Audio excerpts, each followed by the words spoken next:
Halo generasi cashless, selamat Hari Sumpah Pemuda.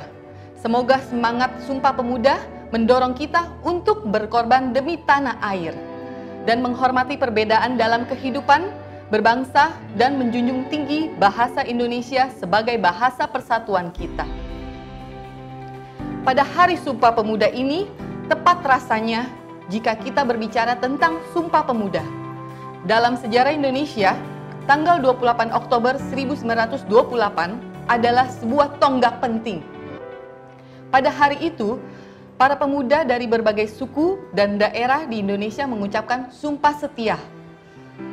1. Kami putra-putri Indonesia mengaku bertumpah darah yang satu, tanah Indonesia. 2.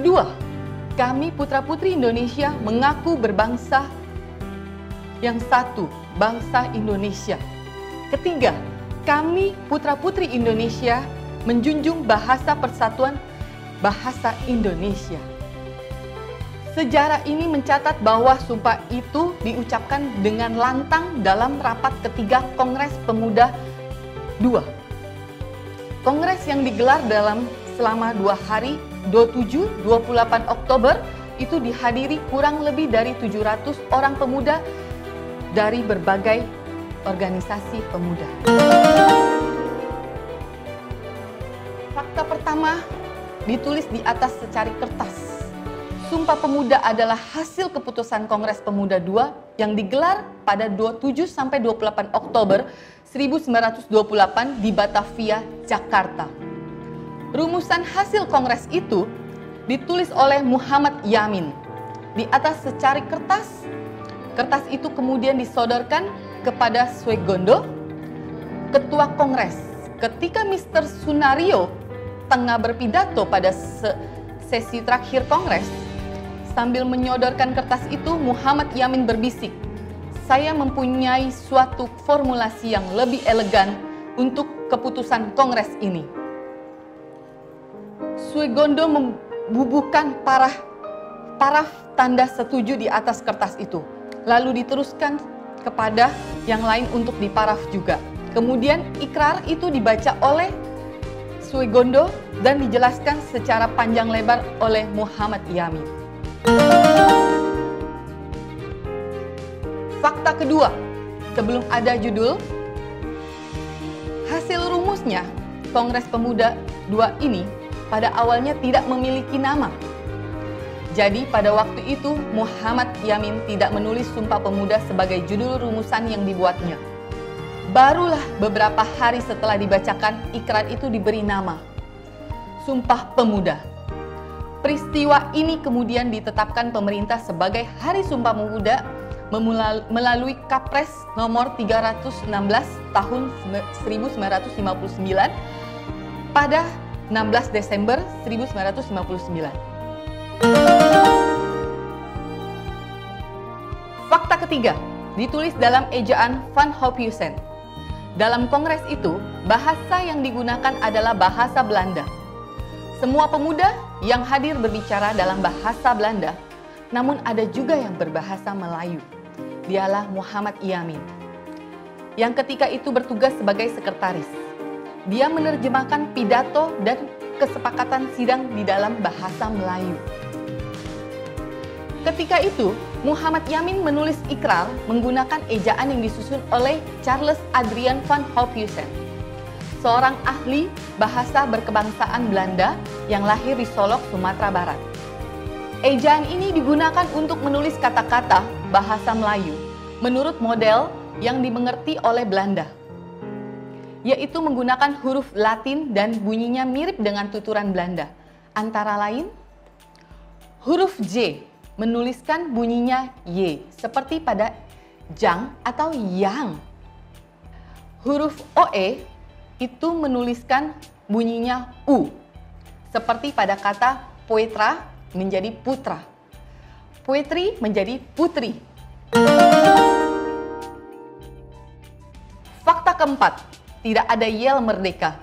Teriakan merdeka adalah seperti api yang membakar semangat para pejuang melawan Belanda. Teriakan itu pun menggema berkali-kali pada Kongres Pemuda pertama. Namun pada Kongres Pemuda kedua, para pemuda tidak meneriakkan kata merdeka karena pada waktu itu polisi Belanda ikut mengawasi dengan ketat jalannya kongres. Fakta kelima, lagu Indonesia Raya diperdengarkan untuk pertama kalinya. Pada kongres ini, lagu Indonesia Raya diperdengarkan untuk pertama kalinya oleh sang penciptanya, W.R. Supratman. Karena Belanda tidak mengizinkan kata merdeka, lagu itu akhirnya dikumandangkan tanpa syair.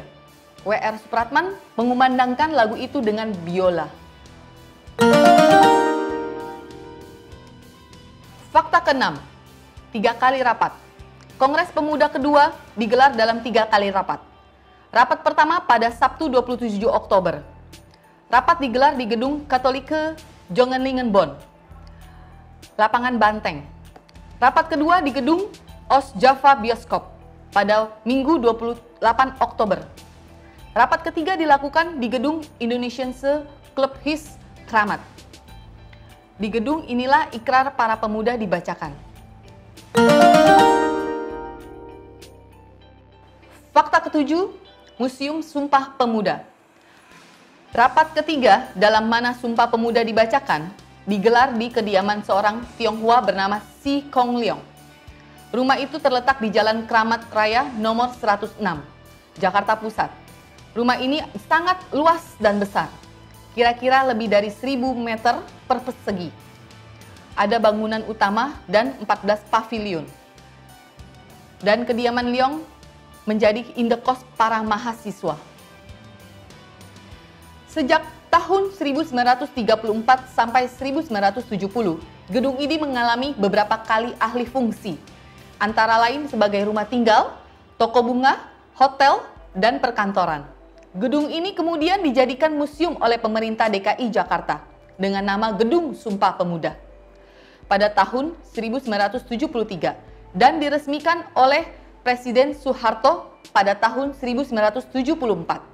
Pada 16 Agustus 1979, pengelola Gedung Sumpah Pemuda diserahkan kepada Departemen Pendidikan dan Kebudayaan.